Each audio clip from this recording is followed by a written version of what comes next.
And at first for the podcast, I have not one, not two, but three guests stopping in. Today I'm talking to the ladies behind the Pickup Line Media newsletter, a daily email that rounds up everything happening in the news, entertainment, parenting, and lifestyle, and delivers it to your inbox right when you are wasting all that time in the pickup line at school.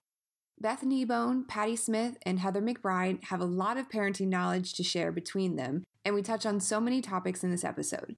As work-at-home moms, the ladies share their experience with trying to make it through the day and meeting the sometimes high expectations of their partners who aren't there seeing the nitty-gritty of it all. They also share how their parenting tactics differ from how they thought they would approach parenting prior to having kids. Some pretty big laughs during that segment, how naive we all were at the beginning of this journey. They also restore my faith in all of parenting humanity as they share the most clicked-through stories in their newsletter. This is a fun one. There's definitely something to learn from these three, so stay tuned. Welcome to the This Is Parenting podcast, a show devoted to sharing the roller coaster journey of parenthood from moms and dads all over the world. I'm your host, Andrea Rhodes.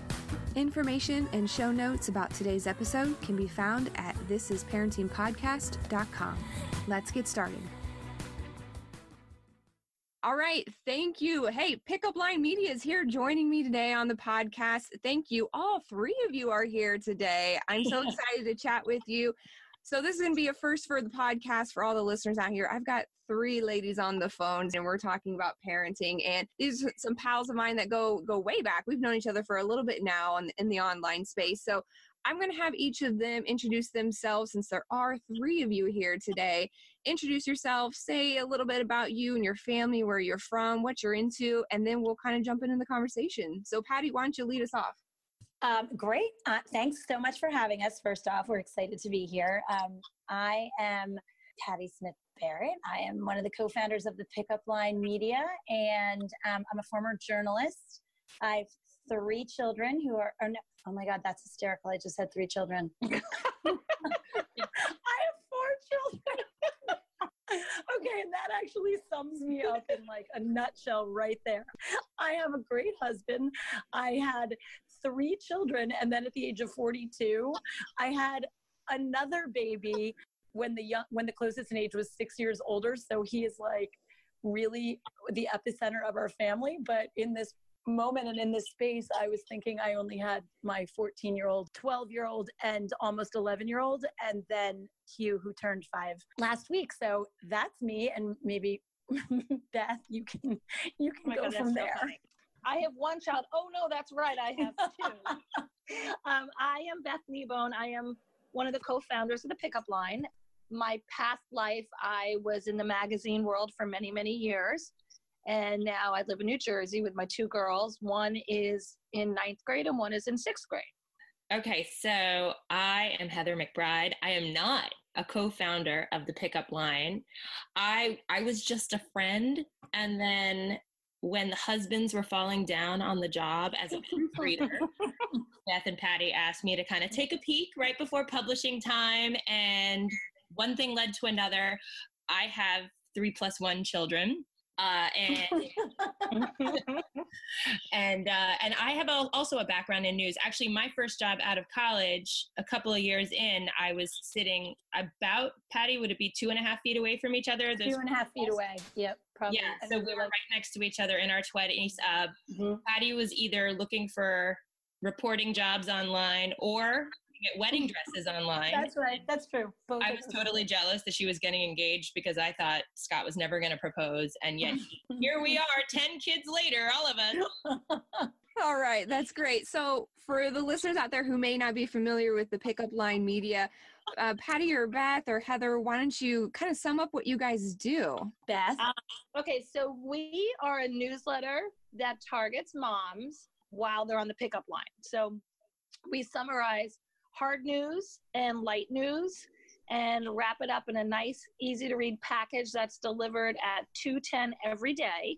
No matter what your time zone is, we have 4 different delivery times. And we just make it easy for moms to kind of like stay in the know while they're running around doing their mom thing. And I would add to that, Beth, I think we say that the name, the pickup line, obviously means that we're hitting you right at as you're sort of like rushing around and then you're waiting. So it's at school pickup, but then it's sort of like we're there for you to read anytime between that time in all of your stop, go throughout the day. Like whether you're going to like, sports pickup or waiting in a doctor's office or whatever, we're this quick read that really keeps you right up to date with everything from like news to what you can make to dinner that night in like 20 minutes, like things to help you really like get yourself through the rest of your day. Exactly. And we also have a fabulous pickup line playlist. So we have a whole playlist through Spotify of music and tunes you can listen to while you're running around doing your whole mom thing. And I can attest that I am a subscriber of the newsletter, and it doesn't always align with pickup, but it is such a quick read that I can definitely open it up and figure out what I want to click through and get a little bit more information on. So they actually do what they say they're going to do and give you all that news in a really, really concise way that you can digest while you're running around like crazy. So kudos to you guys. Thank you. Thanks. All right. So let's get into the juiciness here. I actually think it's interesting to have the three of you here since you do have a journalism background and you are reporting on parenting culture, parenting news every single day. So I'm going to start off with a question that I usually reserve for the end of my podcast, which is, what do you wish there was less of in parenting culture? Oh, wow. Well, I mean, I think as a journalist, the first thing that comes to mind that I wish, and I think we grapple with this, school shootings. I mean, I know maybe we could go in a different direction and talk about issues that kids are facing and whatnot, but I think it is an issue that kids are facing. But I think as content providers, as people who we like to think that we're curating the news and sort of giving moms what we're interested in the day, not necessarily the latest and most recent or maybe like the most searched story on Google that day, but things that resonate with us deeply. And I think that we have a difficult time sometimes deciding how much, putting in quotes, bad news, you really want to cover. I think it's so difficult to go through some of the stories that happen and then decide what we're going to pass on to other people. And school shootings, I think, is one our we can't not report on them because they're the heart of they are our hearts. They are the hearts of, I think, anyone who sends their children off to school. I think we as mothers are living in a time that's totally different than what our mothers were living in when our mothers were sending us off. I think they were worried about bullying, about are we learning? Did we get a good lunch? They don't sort of take the collective deep breath that I think we all take starting going back to Sandy Hook and feeling sort of that like, okay, it's like a little bit of not a wish and a prayer, but really like putting it out into the world of good faith that nothing will happen, because unfortunately we do have those stories way too frequently. I mean, I wish that didn't exist. I wish we didn't have to constantly and almost become, certainly not desensitized, but just the fact that it's something that happens and that all of our children know about and that it's just a thing instead of something that of course deeply shocks us every time. But I wish that was not just something that happens and is a part of our parenting life. I mean, that's kind of a long answer, but that's probably it for me. Yeah, I've shared this at least through my Instagram followers that my husband's a teacher. And so I have like a double whammy with my kids going to school and my husband being a teacher. And right now they're in separate buildings. So you would think that is typically a safe profession for someone to be in. And in reality now, with the headlines coming as frequently as they do, I'm worrying about it from both angles now. Yeah, I bet. All right, Beth, how about you? Mine is, I would say, I think there's a lot of mom shaming. Ooh, good one. And I feel like that is definitely, obviously, I think it's always been there, but I think it's more prevalent now because of social media. So I feel like a lot of moms are trying to like live up to this perfect person persona that doesn't really exist. And you see all this stuff on Instagram and Pinterest, and it's not really real. And I think it makes some moms feel like they're not doing the best job that they can do when that's not really true. 10 years ago, that didn't exist. Out of the three of you, who has the oldest child? I do, Heather, yeah. Heather does. I have almost 16-year-old. Does the mom shaming get better with age? Well, I would say no, it doesn't necessarily get better. And there was an incident where high schoolers were kind of starting to do what high schoolers do. There was so much finger pointing amongst the moms and covering for one another, covering for themselves, and responding to this incident, which honestly was so age appropriate, not ideal, but age appropriate. And it made me very sad because I felt like we all could have kind of come together and been like, yikes, we've hit this milestone. And instead, I saw a lot of like fear-based reacting. And then that kind of turned into some talking about one another. And I was kind of hoping that we were a little better than our high school daughters.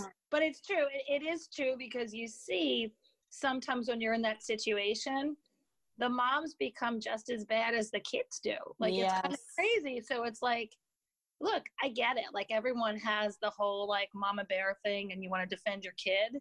It is very funny when you see certain parents who are like, oh, my kid's never wrong. And then the parents start acting just as bad as the kids are. So how do we turn that on its head a bit? Mom shaming comes up on the podcast pretty much every single episode I have. It's a pretty common theme here. And I always ask the question of how do we get better? How we can't just keep talking about it. We can't keep saying how bad it is, how awful it is. Isn't it a shame? It's so horrible, and not offer some type of solution or at least an idea towards that. So I always ask my guests if they could think of how we could do that. Do we turn it around and make it at least a lesson for our kids where, we talk to them about how this situation spiraled and we could have handled it better, and in the future we will handle it better? What do you guys think about that? Such a good question. I would say my first response isn't an answer to your question, but it is, we do post a lot of parenting articles and the click rates are really high. I think everybody wants to get this right. Nobody wants to screw this up. Everyone wants to be better. Everybody wants to chill out a little bit and show a little ease and a little bit of kindness and a little less intensity. But I don't think anybody knows how. No, but I think what Heather just said is so true, that when she says our click rate, that means, so on the pickup line for every news story, we have 3 options that you can go to read more.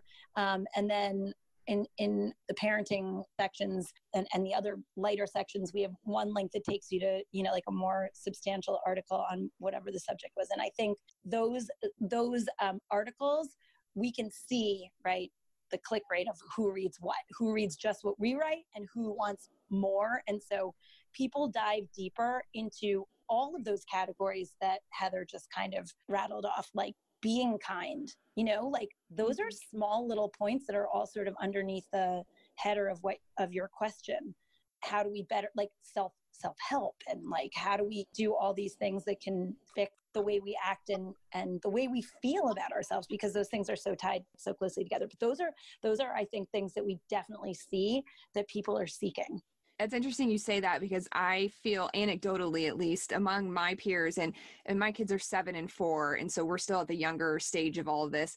And I would say one of the major themes that I hear among my friend group and my age group with those with kids that age is we are trying not to raise assholes. Like, that seems to be a very common goal that we talk about. I totally understand those click-through rates. I mean, I think we're searching on things like how to teach empathy and how to be better, how to understand one another, and how to be nice and caring and all of that. So it's interesting that we focus so much on that, but then we can't maybe seem to get our shit together ourselves. So I think we question ourselves so much, and in the last couple of days, doesn't matter what's going on, but there have been things where my oldest, who is a girl who's 14, has heard me, and I found myself like kind of explaining and saying, like, I'm doing exactly what I tell you not to do. So everybody, because I'm like, well, it's like the cat's out of the bag. She's hearing me totally be an asshole. I mean, so what am I going to do? It's like, do as I say, not as I do, but she's old enough to get it. So I don't want her to like walking away and like flipping hypocrite, So right. I don't know if that's, I don't know what a psychologist would say or what the parenting person would say, but I feel like, well, yeah, I mean, I might as well like say mea culpa, like I'm not just telling you. I can like look at myself and say I'm doing it too. So I don't know. I feel like that was a conscious choice in the last couple of days to point it out to her that I know it's not happening. I'm not doing it to her, but she's seeing me do it. So just saying like, yeah, I'm doing it. I wish I wasn't doing it. Everybody, we kind of all have to make efforts.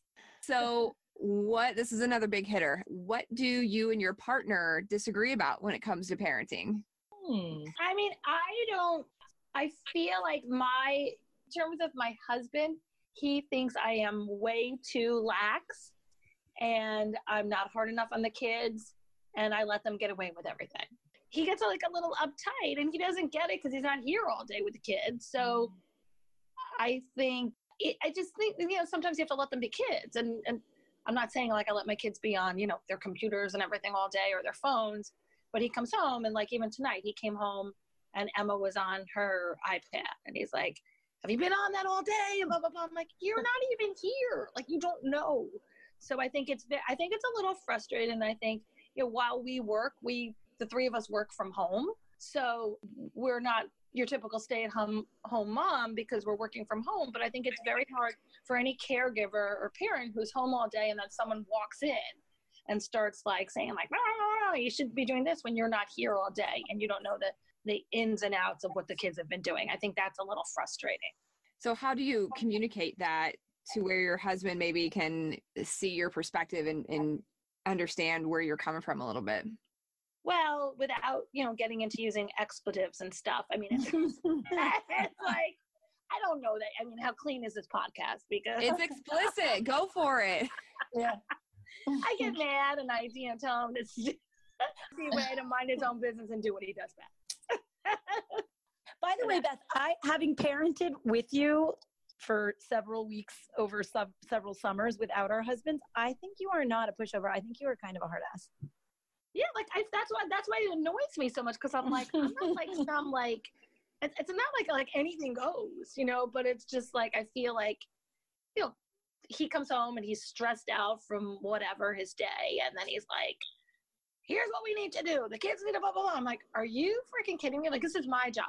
This is what I'm doing. So in some ways, I feel like it's really insulting because I'm like, I'm here doing this. Like, yes, I worked full time until Grace was 2, but now this is what I do. And so for you to come home and critique what I'm doing, I'm like, I'm not critiquing what you did all day. I just think sometimes it's a little insulting. Do you think that maybe he's trying to contribute? Like he feels like he's missed out all day and like you've done the lion's share and he's aware of that. And then he comes home and he's like, all right, I've got like 2 hours to make my mark. Do you think that has something to do with it? Yeah, no, probably. John's a great dad. I mean, he's a very, very good dad. And he's a very hands-on dad. So I think it's just like, he's like, oh, he comes home and he sees one of the kids on their iPad. And, no one wants their kids to be on electronics all day, but they don't realize like, even yesterday, he came home from something and Emma was on her iPad again. And he's like, have you been doing this, all afternoon? I'm like, John, she just got home. She was actually out with a friend all afternoon. So it's just, I think everyone's trying to do the best that they can do and wants to contribute. But sometimes you kind of have to like sit back and let the person who's there all day kind of navigate what's going on because we're the ones who know what everyone's been doing for the past couple hours. Patty or Heather? I would echo everything that Beth said. I don't think I have anything original to contribute. I do think there's some big ideas that get floated when somebody comes home at 8 p.m.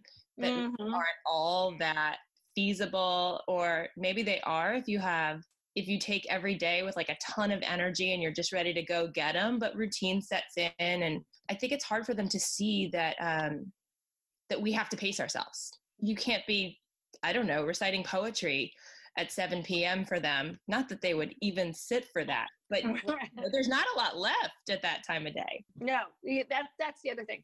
I think sometimes when they get home, you're kind of like, wow, I'm like wiped. Like I've been doing this like all day, So, it's hard. Yeah. You said one thing, Beth, and I would say that it is actually the one issue that I could ever point out at this in like, I don't know, the last couple of years. I think we all individually struggle about our kids and technology. And I think that Dan and I think it's really hard. That's probably the one thing that I don't want to say disagree on, but I think you want to send your kids a clear message. And I think it's hard when you're not, like other than running the house as if it's like some sort of Apple store where like things must be docked here and check-in is, we never try to have rules, but I think that, sometimes it is easy to like throw a phone at a 4-year-old or whatever, newly minted 5-year-old to get work done. And then, and then unfortunately it's easy to be working and not realize that somebody's been on an iPad or blah, blah, blah, blah, blah. And then that brings us back to your first story about our first question about mom guilt, right? There's so many things that are tied into technology. And so that's one thing that I think we as a couple and a family are trying very hard to become lockstep on, because I do think that that's almost like a cautionary tale that I would give to you with younger children. I think like making a very clear family, plan on what the rules are and expectations and how much you want them exposed to or not exposed to. I think for every family is probably something good to do, even if you never think that it's going to become a thing, because eventually the older they get, the more it is a part of their school life and they do have, and their social lives. And so I don't know, I have no answer, but I do think it's something to totally be aware of, because I think it's something that you don't really think of as being a big issue that can turn into one. The tech conversation is just massive right now. And even with me having young kids, it's already front and center for us and our family. And I would say what's interesting about my family, and I'm sure a lot of moms and dads have to deal with this, is that each kid needs to be regulated differently. So my son, he's much better now, but he did not have a good sense of self-regulation in terms of screen time. And he would hit a point of no return, right? Like 20 or 30 minutes on a screen, and we would try to take it away and give him plenty of notice, and we weren't assholes about it.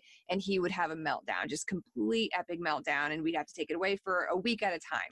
And that just wasn't working. So we had to kind of figure out what would work for him. And that looked very different than my youngest, who just turned 4, who can self-regulate already at the age of 4. And she gets tired of it. She's on the iPad for 15, 20 minutes and she's good. And she turns it off and she goes and she plays. And it's a completely different child. So having, I would say, flexibility might be key, but also just trying to figure out what works, because you can't put a blanket rule because it changes so much. The technology changes, their interests change. I mean, the iPad literally taught my first his ABCs. Like, I did not teach him his ABCs. His iPad. Right. And so you gotta embrace technology in the sense that this is the world, this is their life, this is what they're going to grow up with, which was very different than us. But you also have to balance it with what is good for their mental well-being and their physical well-being, and then my mental well-being, having them on the screen all day. So there just seems to be a lot, and I don't want to say balance, because I don't know if that's something you can achieve, but there's a lot of plates spinning in the tech space, and it's really tricky to keep them all upright. Yep. Agree. The tech is tough. It really is. And it's not too difficult for us at the moment. We certainly have fights and bicker about it, but we don't have any social aspect to it yet. So you guys are probably the pros in terms of when all of that happens. And I am okay with that not happening for another, I don't know, decades. I've got a couple decades left, right? No, you have like 1 year. Oh no.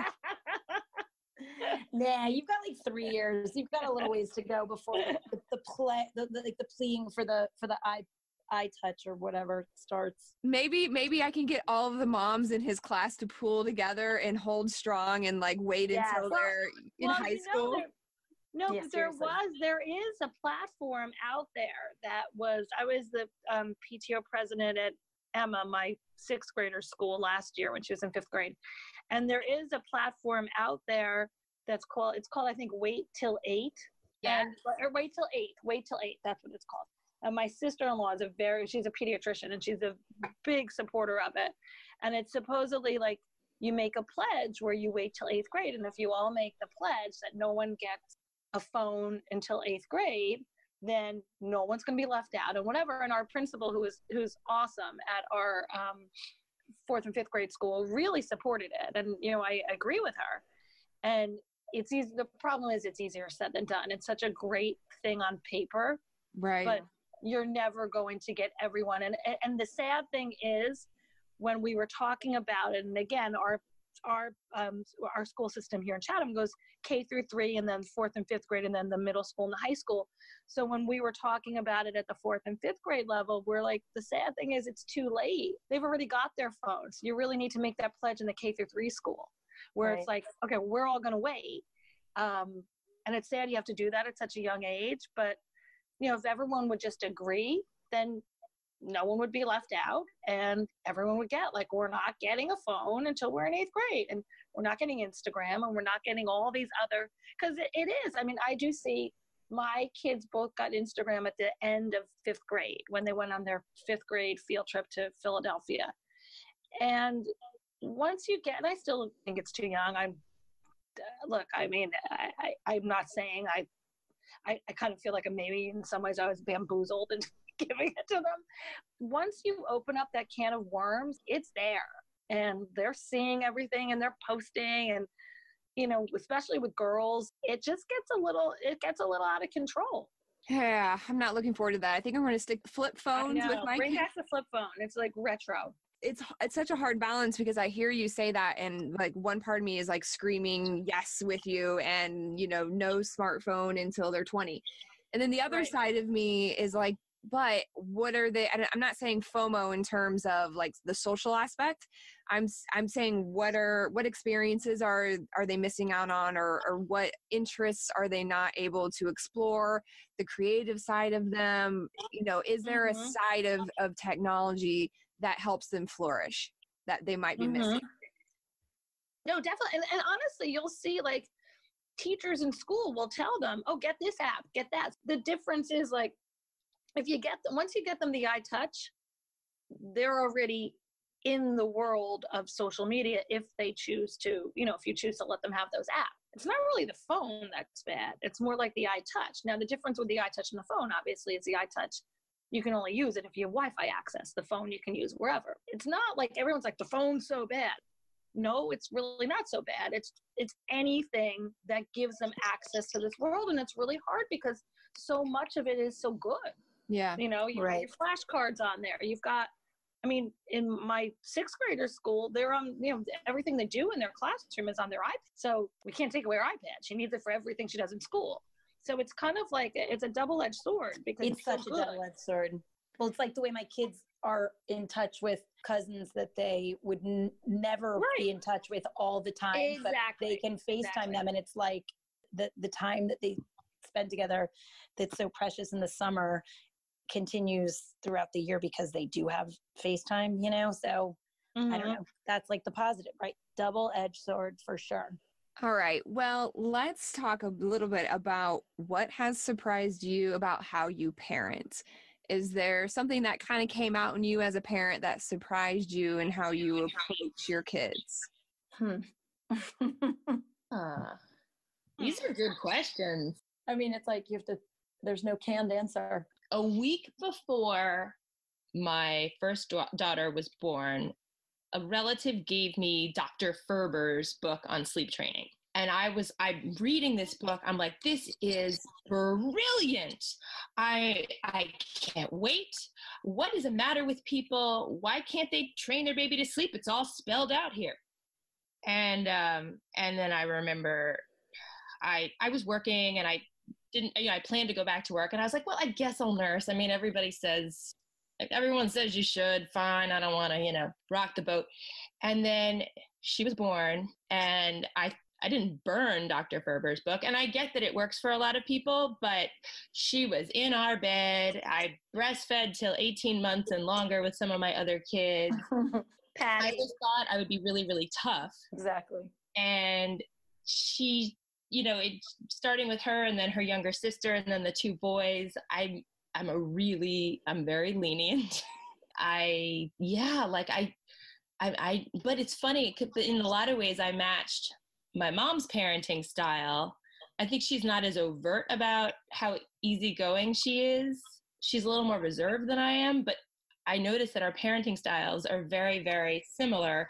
I'm kind of a 70s parent trapped in the year 2019. Like I don't stress out. I'm not a germaphobe. I don't really follow up on my kids, and I just trust everything's going to be okay.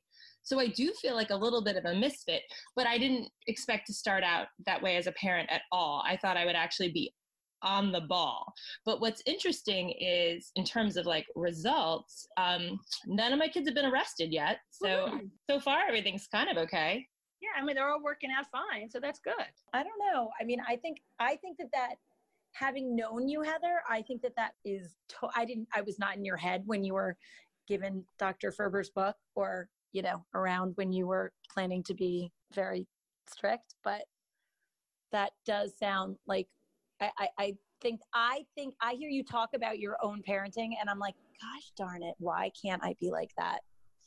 It's true. You do not worry about, look, I mean, we all have things there are things that you worry about and there are things that you do not worry about and you do not sweat the small things for sure. And I'm jealous of that. I wish I was like that. Thanks. That's all. And I think that actually, I think you and I are the reverse. I think that I was like, I'm like the most fun aunt. And Dan had a million nieces and nephews by the time we got married. And then, I guess I had a bunch of nieces and nephews on my side too.